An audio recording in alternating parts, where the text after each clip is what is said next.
Les risques telluriques en France, toutes et tous concernés.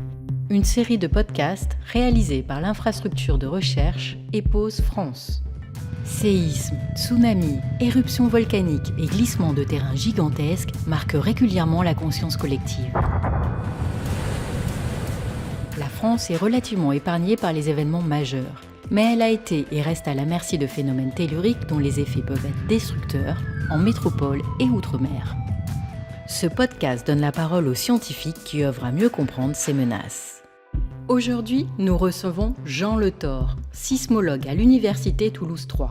Il travaille à l'Observatoire Midi-Pyrénées, chargé de détecter et localiser les séismes dans le sud-ouest de la France.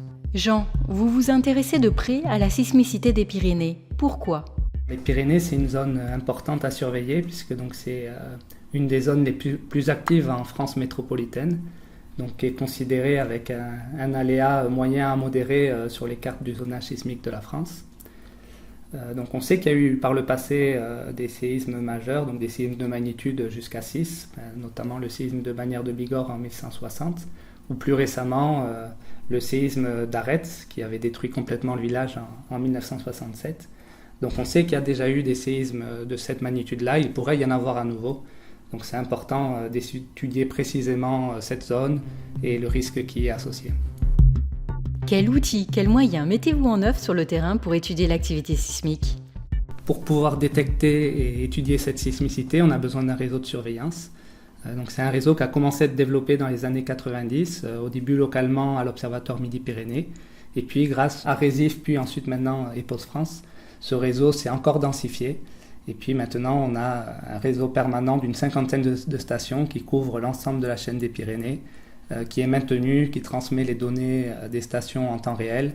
Et au jour le jour, en temps quasi réel, les techniciens, ingénieurs et chercheurs de l'Observatoire Midi-Pyrénées localisent les séismes. Et puis ça nous permet d'avancer et de comprendre cette sismicité. Et quel enseignement avez-vous pu tirer de toutes ces données d'observation ? On a maintenant une image beaucoup plus fiable de la sismicité des Pyrénées, et notamment, c'est important, c'est qu'on arrive à mieux identifier les failles sur lesquelles ont lieu les séismes. Et donc ça a un impact important sur ensuite la prédiction du risque sismique. Donc grâce à nos études, en enregistrant les séismes des Pyrénées depuis des dizaines d'années, on peut évaluer quel serait le mouvement du sol lors d'un séisme plus important. Et puis des collègues au sein d'EPOS France, toujours, étudient l'impact de ces mouvements du sol sur les bâtiments. Et tout cela contribue au final à l'établissement des normes parasismiques. Et pour les habitants ? Alors le risque, il n'est pas nul. On ne s'attend pas bien sûr à des magnitudes 7, 8 comme on peut avoir au Japon. Mais on a vu par le passé qu'il pouvait y avoir des séismes destructeurs dans les Pyrénées de magnitude 5, 6. Et il pourrait y en avoir d'autres. Alors on ne sait pas les prédire, on ne sait pas dire où est-ce qu'ils vont avoir lieu, quand ils vont avoir lieu. Mais on peut se préparer, faire de la prévention et construire de manière parasismique pour diminuer la vulnérabilité des bâtiments. Merci Jean.